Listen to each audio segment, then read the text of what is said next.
তো ভাই এই হলো আপনার 16 কলামের ঘর। এটা হচ্ছে মেন গেট। এইখানে একটা বাথরুম। এখানে বাথরুম? ধরেন আপনি বাইরে গেলেন, বাইরে থেকে এসে আপনি আরামসে আপনার কাজটা সেরে ফেলবেন। তো ভাই এই হলো আপনার প্রথম রুম। এইখানে একটা বাথরুম। এইখানে বাথরুম? ধরেন আপনি ঘরে শুয়ে আছেন, এইখানে আপনার এখন বাথরুম লাগলো, তো আপনি তো বাইরে আসবেন না, আপনি আরামসে এইখানে গিয়ে আপনার কাজ সেরে ও ফেলবেন। ধন্যবাদ ভাই। এরপরে এইটা হচ্ছে আপনার দ্বিতীয় রুম। আচ্ছা, এইখানে দুইটা বাথরুম। দুইটা বাথরুম কেন? ধরেন এই ঘরে দুইজন শুয়ে আছে, এখন দুইজনের বাথরুম লাগলো, তো তারা তো আর বাইরে যাবে না, একজন এইটাই চলে যাবে, একজন এইটাই চলে যাবে।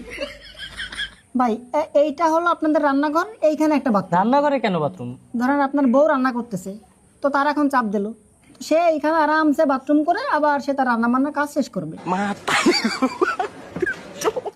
আর তারপরে এইটা হলো আপনাদের ড্রয়িং রুম। এইখানে তিনটা বাথরুম। ড্রয়িং রুমে তিনটা বাথরুম কেন? ধরেন এখানে বাচ্চারা খেলা করতেছে, এখন যদি তাদের সবার একসাথে চাপ দেয়, একজন এটাই যাবে, একজন এটাই যাবে, একজন এটাই যাবে, ব্যাস।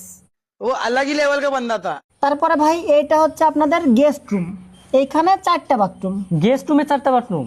ধরেন আপনি কোনো প্রোগ্রামের আয়োজন করলেন, আপনার এখানে গেস্ট আসলো 4 জন, তো এই গেস্টদের যদি বাথরুম লাগে তারা তো আর আপনাদের বেডরুমে যাবে না, একজন এটা যাবে, একজন এটা যাবে, একজন এটাই, একজন এটাই।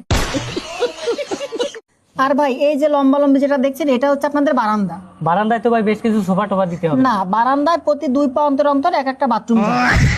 বারান্দায় বাথরুম যাবে? জি।